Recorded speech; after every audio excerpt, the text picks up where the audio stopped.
Miles Shipside, Commercial Director of Rightmove, joins us now with more on a nationwide basis. Good morning, Miles. 0.6%, and that's the highest tune on record. That's right.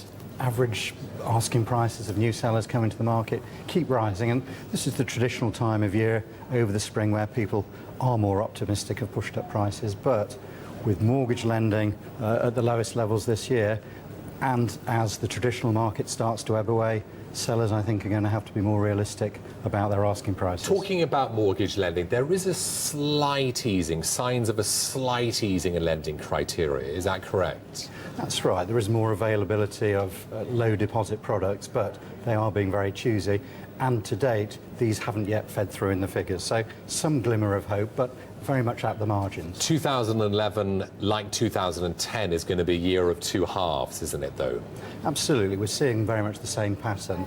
Average asking prices have risen by 8% in the first half of the year, pretty similar to last year. But as we reach a tougher period of the market, then we think that those gains of around 8% will ebb away, perhaps drop by 5 to 7% in the second half of the year, but still leaving 2011 slightly ahead on average. Which is a slight change from your December forecast. So you're now saying that nationally we're going to have gains this year rather than a slight decline. Is that right? Yes, we're expecting higher levels of repossessions and higher levels of mortgage arrears. Both of those are falling. So it does mean that the forced sellers that tend to push down asking prices aren't having to come to the market. They can afford to sit back and wait for a price that hopefully meets their expectations rather than being forced to be more aggressive on their price. As I said in the introduction, London goes from strength to strength. I mean, is it sustainable?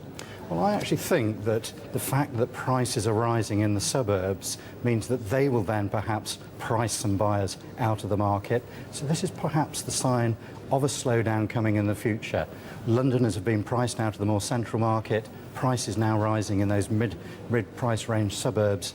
When they get more expensive, then it means fewer people can buy there. So this is perhaps the sign of a future slowdown. Which suburbs, which boroughs are possibly the best place to benefit from this spillover from the central parts of London? Well, they tend to be those that offer a traditional quality housing stock and commutability. So we're seeing Brent and Hounslow, Wandsworth, actually the biggest year-on-year increases. So people, therefore, having been priced out of central London, looking for compelling value elsewhere, and these cheaper boroughs with good commutability and a good quality of housing stock now becoming more sought after. Miles, thanks a lot. Miles Shipside there from Rightmove.